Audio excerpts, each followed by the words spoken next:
Hey guys, this is Christine, your relationship and mindset mastery doctor and your leverage for change.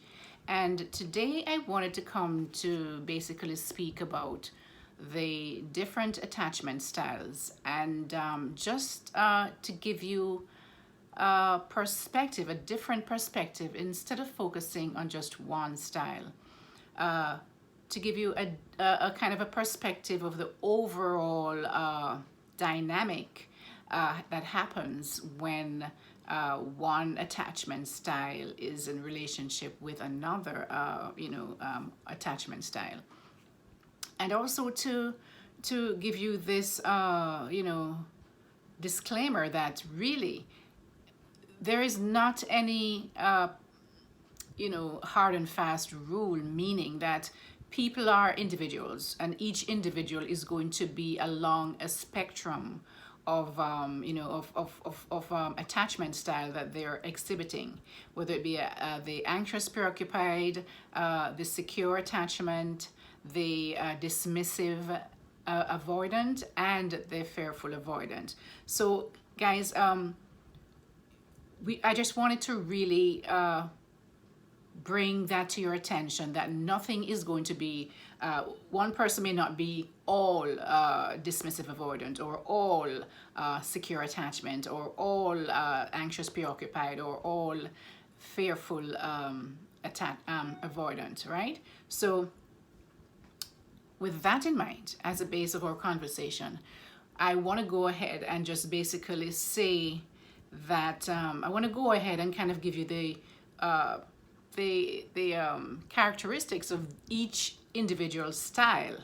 But as I said, remember that a person that you meet can be along a continuum. They may have a little bit of dismissiveness sometimes, they may have a little bit of anxiety sometimes, but these are like just what we see in different, they are going to be mostly the person that has a dismissive avoidant attachment style is going to mostly have these characteristics, and the same thing with each other style. All right, so basically the traits of a secure attachment style, which is what we all would like to get to, right? And which most of us would like to be in relationship, the person that we'd most likely want to be in relationship with. They are secure. They grew up in an environment where their parents lavished them with attention, lavished them with love. They knew that if their parent stepped out of the room, that they were going to come back for them. They were not going to leave them. They had that confidence in the love and the care for their parent. They know if they cried, even if the parent did not come immediately, but they wouldn't take too long before they came to take them out of that dirty diaper, or feed them, or whatever it is that their needs were. At least find out what's wrong with them.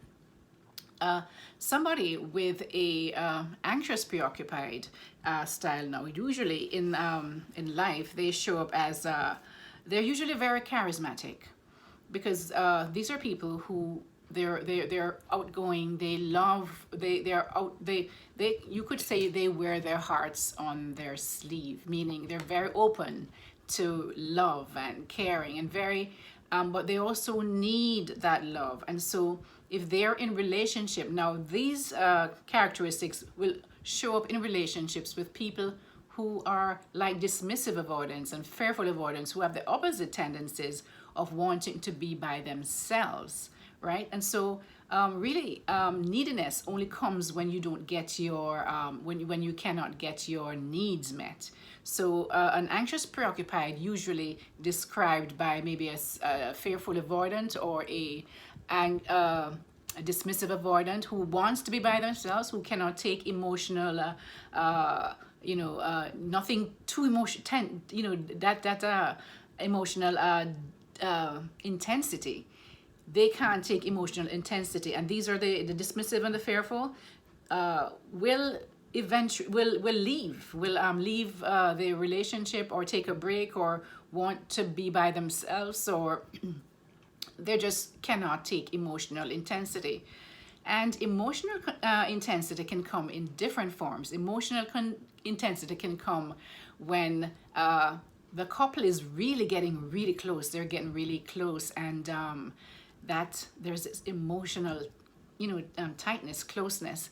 They can't take that because they especially the dismissive avoidant, they can't take that because they never trusted it in their childhood when their parents was, the parents would come when they feel like it. They may cry and they want attention. They're in their dirty diaper, they're hungry, and the parent was nowhere to be found, right? And so now they learned to self-soothe. They're very good at self-soothing, but the main problem with someone with this attachment style, the dismissive, is that they don't trust that somebody is going to be there for them. And so if they feel this intensity, emotional intensity, where they feel that, oh my God, I'm getting too close now, and this is when they're going to leave, and I can't take the pain. This is what their whole subconscious is telling them. Sometimes they're not even aware that's what's happening, but it's, all of these behaviors are from childhood, and it is buried in the subconscious, and a lot of individuals do not know why they behave the way they do, or why they respond the way they do in relationships, because that relationship when they were children or babies is going to now mimic the same relationship when you have now a close relationship, usually intimate romantic relationships as an adult. So now, the little trick with the fearful avoidant is that they basically have a little bit of each. The dismissive avoidant thing, which the fact that they can't take this emotional intensity, and they also have the anxious preoccupied characteristics of the anxious preoccupied, because when you meet them at first, they're very close. They want to be with you. They spend a lot of time with you. They're very close and they want to hug and love you and whatever it is. But when the emotional connection gets too deep, or the other kind of emotional intensity that both the dismissive and the fearful avoidant cannot take, is when there's a problem, and you have to discuss it, and it's a difficult conversation, and you have to deal with difficult subject areas, and it can get you really stressed, if you're not able to sit down calmly and talk about it. So when they get stressed, that's another kind of emotional intensity they cannot take. As soon as somebody starts to argue or to say something that they are not able to really sit down and talk about in a calm manner, they will leave. And this is with both the dismissive and the fearful. Now, the dismissive will usually just always want their space. They want to do things by themselves. They don't like too much that closeness, that emotional connection. They fear it because they do not trust it, right? So, and as I said, the fearful, they have the feeling of that feeling of abandonment and not emotional intensity. They can't deal with emotional intensity that both the anxious and the dismissive have. So guys, as I mentioned before, and I want to say it again, that everyone is an individual, and they're going to be, these styles are going to be along a spectrum, a continuum. And the more a person becomes aware of their style and why they're behaving the way they do, then they can work to change it to get better and closer to a more secure attachment style where they trust people. They're open to love and connection. They are not afraid of saying they're wrong. They're not afraid of hard conversations. These are secure attachment styles now. And so when we start working on ourselves, then we can get better and better and closer to a more secure attachment style, which is what is really the better one. Now, I have to also say that even though most of the attachment style, the majority of attachment styles, the base of it and is formed in childhood, it can be further magnified and maintained in adult relationships. Because if you have all that background there, that's where you operate from, your belief system is, because of the way you were brought up and you didn't trust people. Now you go into relationships not trusting people, right? And so if you go into somewhere that you don't trust people, and then that person go and continuously proves that people cannot be trusted. Maybe they cheat, maybe they lie, maybe they do things against you, against the relationship. Then that just further maintains it and makes it even worse for that person who was a dismissive or fearful avoidant, because then now it's almost like a self-fulfilling prophecy. You know, I didn't trust people, and I know why I can't trust people. You know, so it's further cemented into their psyche, their subconscious, and now they just continue to behave in that fashion.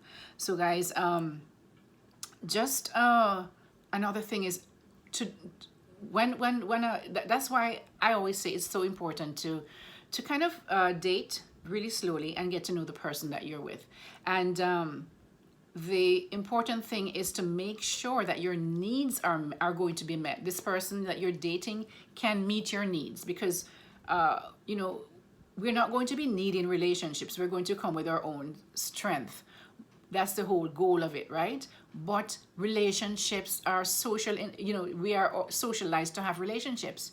Otherwise, we wouldn't have been created to want to be married or to be with somebody else, right? Or to be in the presence of other friends or whatever it might be. And so when we are not able to get our needs met from the people that we are with, or our spouse or partner, then what happens is that it makes you seek it more. The more the less you have your needs met, the more you want it, right? And the more needy you become. So this is true, especially in the case of the anxious preoccupied, where usually they're described as needy. And the only reason why they're needy, if they were in a relationship with a secure attachment style, where they're very free to give love and you know, just emotional, that connection, and they're fine with that, then they won't have that problem. A secure, you know, the anxious preoccupied won't have that problem with a secure partner. But if they hook up with a partner who is dismissive avoidant, or fearful avoidant, who cannot take emotional intensity and wants to be alone, when the anxious preoccupied person, they want connection, they want love, they want to be close to that person that they're in love with. And these people, the other two attachment styles, cannot take that kind of intensity. So you have to be very careful about the person that you go into a relationship with, because otherwise you're going to just be very unhappy if you don't choose the right partner. And guys, unless a person is really willing to change, it's very difficult for you to say, you know, you can't change someone. They have to come to that realization that this is what's happening with me. This is maybe the reason what happened, and I need to be able to work on myself, right? You have to work on yourself, and each person has to do that, you know, by themselves. So guys, I hope that kind of gives you an overview of you know, what the attachment styles are really about. Really, you know, we all operate. There are many different theories of different types of things that happen in our lives that causes us to behave in certain ways. It's not just the attachment style, but I have to tell you that the attachment style is a really, really, really big indicator of how a person will interact in relationships. So this is Christine, your relationship and mindset mastery doctor and your leverage for change. And I hope you learned something from this video. And please, if you find that you have friends or somebody else who may enjoy this video or learn something from it, please like my video. It helps my channel for me to produce more videos like this to let you know what's going on. Please subscribe, and then you can get all the notifications. Hit the notification bell, and also please share it with your friends. I would really appreciate that, and thank you so very much for listening. Take care, guys, and have a great day. Bye.